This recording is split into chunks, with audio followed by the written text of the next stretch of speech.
This is a photo of me and my brother. We were born and raised in Canada.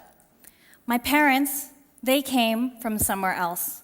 My father in Taiwan and my mother in Hong Kong. My parents spoke English very well, but not as well as my brother and I, who were native English speakers. And as children, we had a lot of fun imitating accents. We were especially fond of imitating the Chinese accent. One day, my parents overheard us, and I remember them sitting us down and telling us this: never laugh at someone who speaks with a funny accent. An accent means that person speaks another language fluently, and that already makes them smarter than you.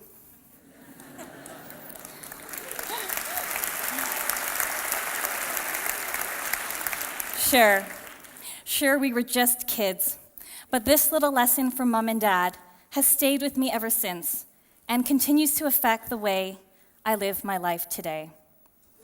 We laugh at outsiders all the time, people who look, act, or sound different from us. We laugh at outsiders in the comfort and privacy of our own homes, but also out in public, with our friends, on the streets, and even on national television. And that's why, a little more than a year ago, I couldn't stop myself from penning an article in a Dutch newspaper called the Volkskrant. And yes, you can laugh at my Dutch pronunciation.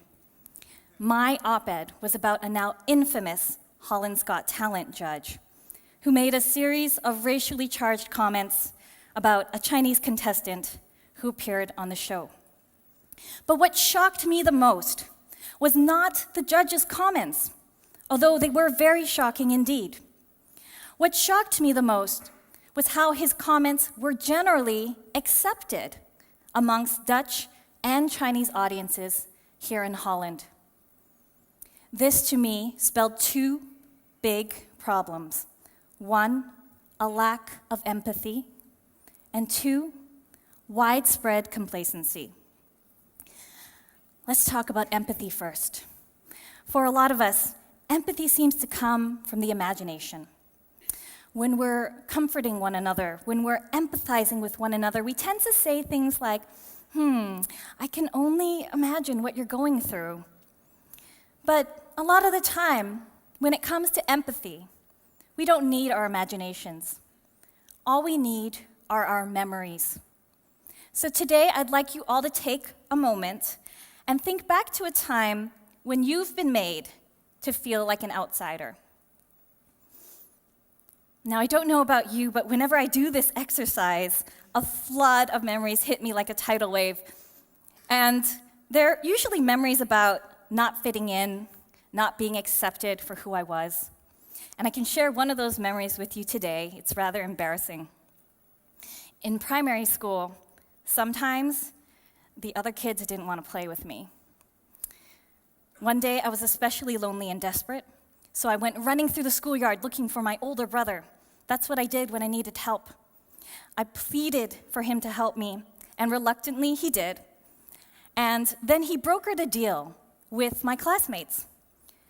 Gummy bears in exchange for playing with his pathetic little sister. My classmates took the bribe. Knowing from a young age what it feels like to be an outsider taught me the importance of welcoming others into our society. It taught me empathy. Growing up in Toronto, Canada, one of the most multicultural cities in the world, also helped. I was surrounded by people who spoke different languages, came from different countries, and we were all sort of outsiders in our own unique ways. Later, as a journalist, I developed an intense fascination with the outsiders that surrounded me. Except I didn't like the word outsider because it automatically implies that someone does not belong. So I began to perceive them very differently. I began to see these people as newcomers. To truly understand what it feels like to become a newcomer, I decided to become one myself. In 2010, I was living in New York City, working as a journalist, when I decided to make a major life change. I packed my bags, I quit my job, and I moved to the Chinese countryside to start an ambitious book project. My husband's family comes from a fascinating place. Their small county in eastern China has a 300-year history of migration. The people from this region in China can today be found in more than 120 countries around the world, but most of them have migrated to Europe. So in 2010, I moved to this county in China. I got to know the people there. I got really close to a few people who were preparing to go abroad. And when they left, I followed them on their journey, documenting how their lives unfolded as newcomers. While I was researching newcomers, I was also experiencing life as a newcomer myself. In eastern China, where I was doing my research, they spoke an unintelligible dialect. They ate unfamiliar foods, and they had customs and traditions that were very different from the customs and traditions that I grew up with in my Chinese-Canadian household. In China, I was ripped off all the time because I wasn't a local. People laughed at my accent when I spoke Chinese, and I was even made to feel ashamed and embarrassed by my body shape. You see, in North America, I might be a small or a medium, but in China, I'm considered a large or an extra large. These were small inconveniences compared to the far bigger challenges the migrants I followed faced. And there's one particular migrant I've come to know very well over the last few years. Her name is Ye Pei. And when we first met in China, she was just 16 years old. Pei is pretty adorable. She's got round cheeks, rosy complexion, cute eyes shaped like sunflower seeds. And when we first met, she told me she had not seen her mother for 5 years, ever since her mother left China for Italy. But Pei told me she would be reuniting with her mother very soon in Venice. Then Pei talked about beautiful waterways and gondolas and gelato shops. She, of course, had never been to Italy before. She had never even stepped foot outside of China. But she had read about Venice in her school books. 6 months later, I traveled to Italy to find her. But when I found Pei, she wasn't in Venice, and she wasn't with her mother. Instead, she was working in a small bar in a small town in northern Italy.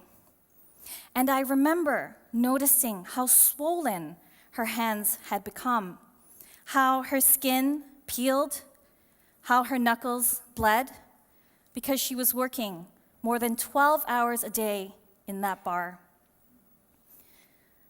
When you spend a lot of time with newcomers like I have, you get to know them as human beings. Newcomers like Pei have taught me to be grateful for what I have and to respect those who come from humble beginnings and who persevere in the face of a challenge. I've also learned that simply welcoming newcomers isn't enough. We still haven't talked about the second half of the problem, complacency. And to overcome it, we need to take action. We need to become newcomers ourselves. But how does one become a newcomer? Do you need to pack up and move to another country? Or, like me, follow a migrant halfway around the world? Well, these are certainly great ways to experience it. But let's be honest, not everyone can do this. So you can start by becoming a newcomer on your own home turf, where you're most comfortable and where you've maybe grown a little complacent. When you become a newcomer in your own home, 3 things will happen. Number 1, you're going to make a lot of new friends. This might go against what your parents taught you, but go talk to a stranger. If you see a new face in the room, be the first to go and introduce yourself. I know how easy it is to feel comfortable in your own clique, but meeting someone new could be the start of an extraordinary friendship. 2, with all these new friends, you're going to learn a lot of new things. Migrants taught me new languages, cooked me new foods, taught me about places I had never seen or experienced before myself. And lastly, when you become a newcomer in your own home, you will open your eyes and see the beauty that surrounds you. My husband was born and raised in the Netherlands, but for the first 20 or so years of his life, he did not appreciate it. It was only after he went abroad, lived in many different countries, that he came to see Holland with fresh new eyes.